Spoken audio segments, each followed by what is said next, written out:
Assalamualaikum warahmatullahi wabarakatuh.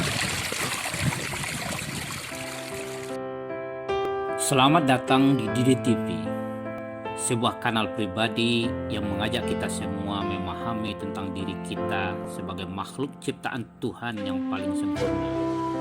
Secara keseluruhan, kanal ini memuat bahasan ringan tentang keterkaitan antara bahasa, literasi, karakter, kebudayaan, dan peradaban.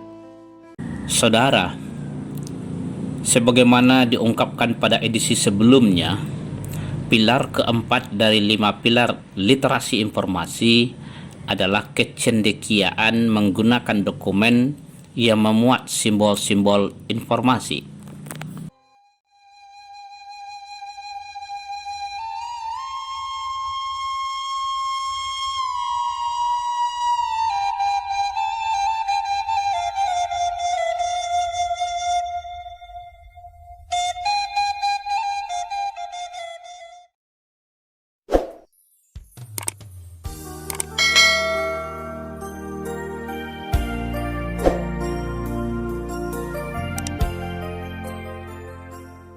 Perlu kembali kita permantap pemahaman bahwa pesan, informasi, pengetahuan, dan ilmu pengetahuan hanya pernah ada di dalam otak seseorang yang menciptakan informasi tersebut.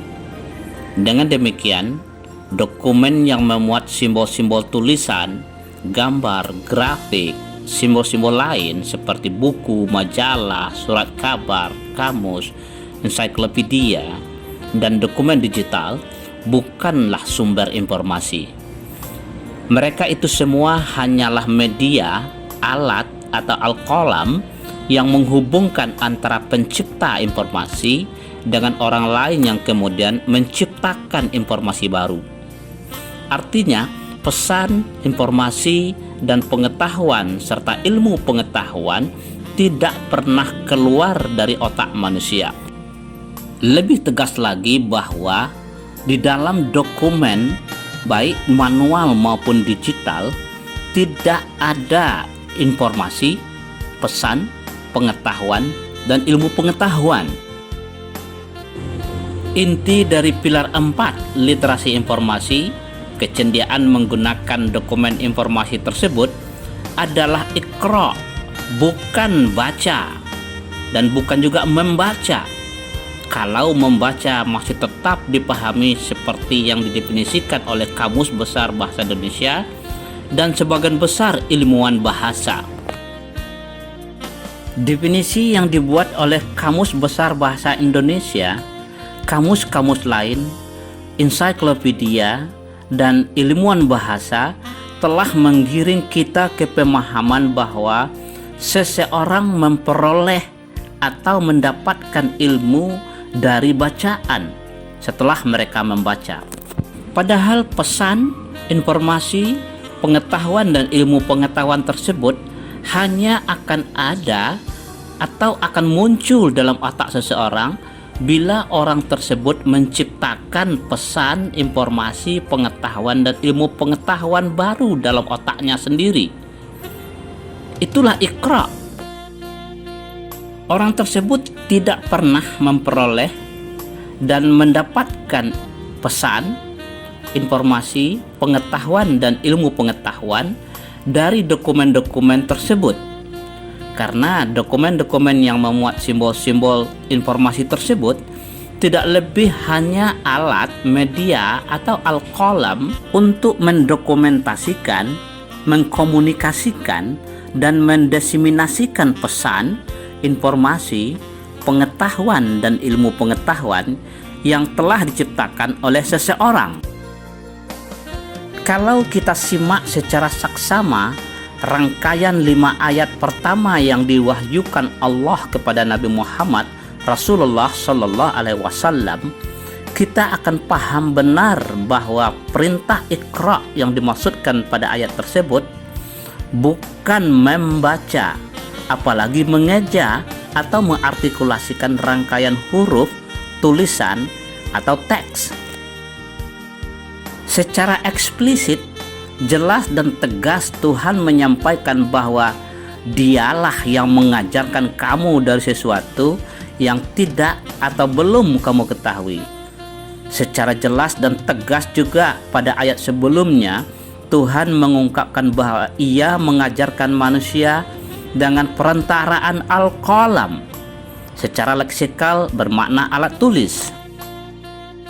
Dengan demikian, jelaslah bahwa dalam teks atau tulisan, gambar, grafik, dan sejenisnya, sungguh tidak ada pesan, tidak ada informasi, tidak ada pengetahuan, dan tidak ada ilmu pengetahuan. Tidak ada apa-apa. Pesan, informasi, pengetahuan, dan ilmu pengetahuan itu hanya akan muncul dalam otak seseorang bila orang tersebut menciptakannya setelah Tuhan mengajarkannya. Oleh karena itulah Tuhan memerintahkan manusia melalui Nabi Muhammad SAW untuk Iqra dengan nama atau asmanya yang Maha Menciptakan. Kalau Kamus Bahasa Indonesia dan ensiklopedia lainnya mau merevisi atau menambahkan definisi membaca sebagai proses penciptaan pesan, informasi, pengetahuan, dan ilmu pengetahuan melalui pemaknaan rangkaian simbol-simbol tertulis dan tak tertulis, maka kita bisa memadankan Iqra dengan membaca. Kalau pemahaman ini telah menjadi keyakinan kita, baru kita bisa membicarakan bagaimana membangun kecendekiaan menggunakan dokumen tersebut. Dengan demikian, pilar keempat dari 5 pilar literasi informasi ini memuat 2 aspek. Pertama, aspek keterampilan atau kemahiran menggunakan dokumen informasi, dan kedua adalah kecendekiaan menciptakan pesan, informasi, pengetahuan, dan ilmu pengetahuan baru.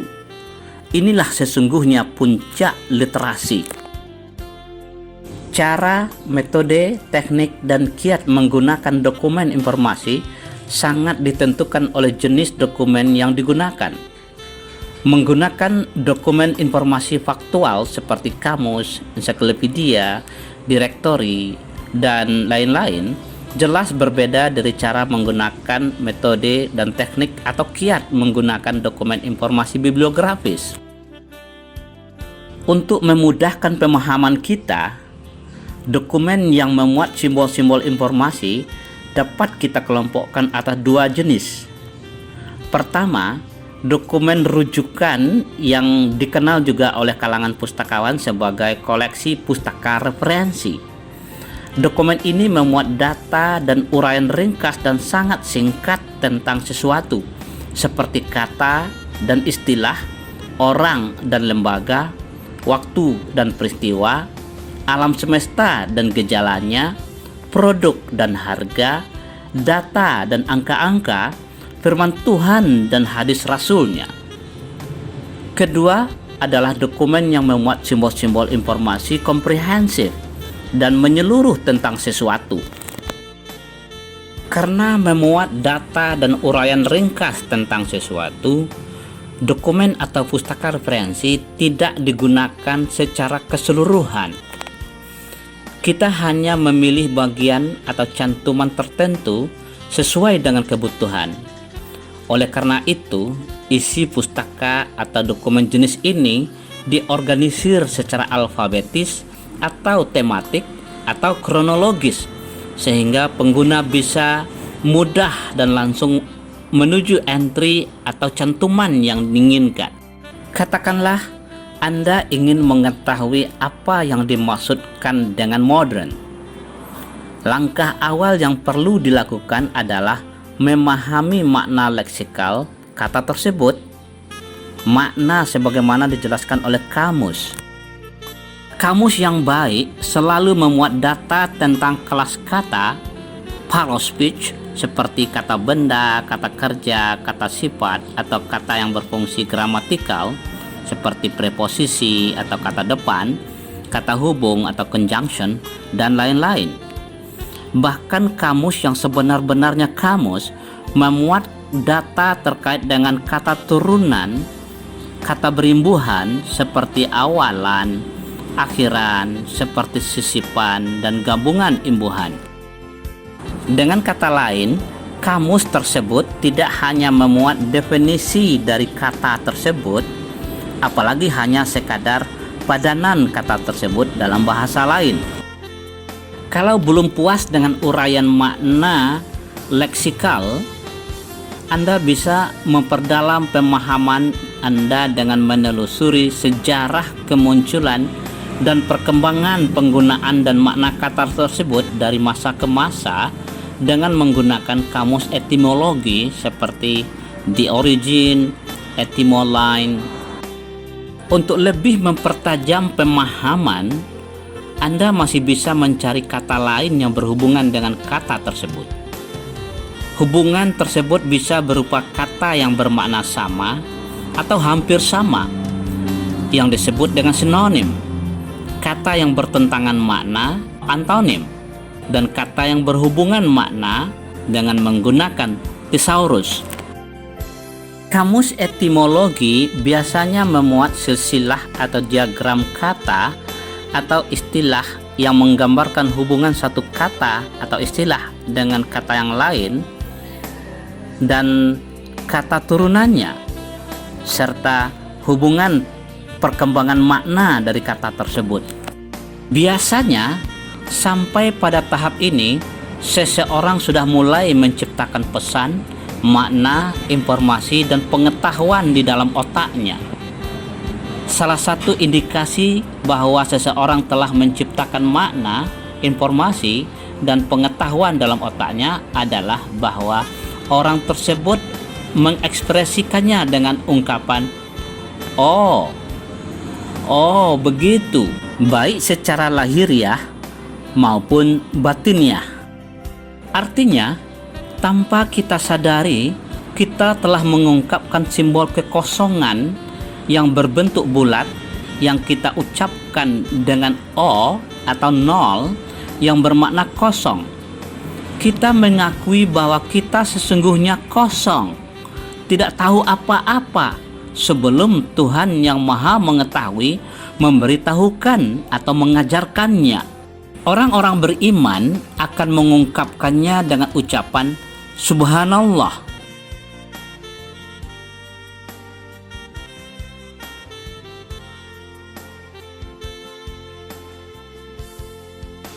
Jika masih belum puas dengan apa yang telah Anda ciptakan di dalam otak Anda masih bisa memperdalam pemahaman Anda dengan menggunakan dokumen yang memuat simbol-simbol informasi yang lebih rinci dan komprehensif dan menyeluruh seperti ensiklopedia dan handbook. Hampir semua ensiklopedia sekarang telah bisa diakses secara online dalam jaringan, persis seperti dokumen manual. Bahkan ensiklopedia digital tersebut menyediakan ilustrasi bunyi dan gerak yang tidak dapat dilakukan oleh dokumen manual.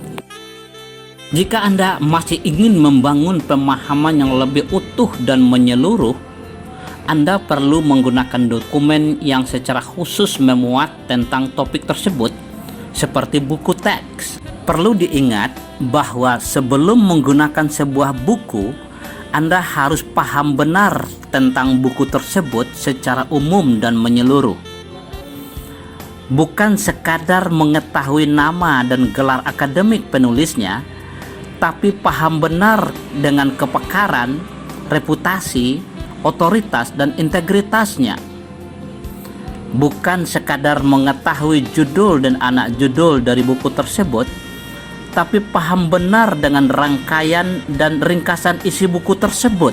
Setelah Anda menguasai informasi umum dan menyeluruh tentang dokumen tersebut, silakan menikmati buku tersebut dari bagian yang memuat uraian umum seperti pendahuluan, introduction, ke bagian-bagian atau bab-bab yang memuat data dan uraian khusus. Biasanya, seorang pengguna dokumen tingkat lanjut atau advanced readers tidak menggunakan satu buku yang membahas sebuah topik. Mereka menggunakan beberapa dokumen dalam waktu yang bersamaan untuk membandingkan data, fakta, pandangan, dan uraian tentang sebuah topik dari pakar yang berbeda. Dengan cara inilah seseorang dapat menciptakan makna, pesan, informasi, dan pengetahuan yang lebih tajam dan mendalam tentang sesuatu. Saudara, belum puas sampai di situ, seorang cendekiawan, ulul albab, selalu antusias untuk mengetahui lebih dalam dengan analisis yang lebih tajam dan spesifik. Untuk itu, Anda membutuhkan artikel-artikel yang diterbitkan dalam jurnal ilmiah, baik dalam bentuk terbitan atau isu terbaru, current issues, maupun dalam terbitan terdahulu atau retrospektif. Ada ratusan, ribuan, bahkan jutaan artikel yang terbit di jurnal lokal maupun internasional, hasil dari sebuah penelitian, pengkajian yang mendalam tentang sebuah topik dengan menggunakan metodologi yang sangat standar. Dari rangkaian penggunaan dokumen informasi yang sistematis tersebut, yakinlah bahwa Anda akan diajarkan, diberikan hidayah, petunjuk, sehingga Anda mampu menciptakan pesan, informasi, dan pengetahuan baru di dalam otak Anda. Setelah berhasil melakukan hal ini, jangan heran kalau Anda merasa kecanduan, ketagihan untuk melakukan hal yang sama untuk ratusan bahkan ribuan topik-topik lainnya. Apabila itu telah berhasil dan terjadi, ungkapkan, tuangkan, sampaikan segera dengan corak dan gaya apapun. Ada yang mengungkapkannya dalam bentuk karya sastra dan tulisan kreatif. Ada yang menyampaikannya dalam bentuk tulisan ilmiah seperti artikel, makalah, atau buku. Bahkan ada juga yang mengungkapkan pesan, informasi, pengetahuan tersebut dalam bentuk karya seni. Gunakan kosakata Anda sendiri. Jangan terlalu tergantung dengan kosakata yang digunakan oleh dokumen, apalagi terminologi dan istilah yang Anda sendiri belum memahaminya. Topik tentang ini akan kita bahas pada edisi berikutnya.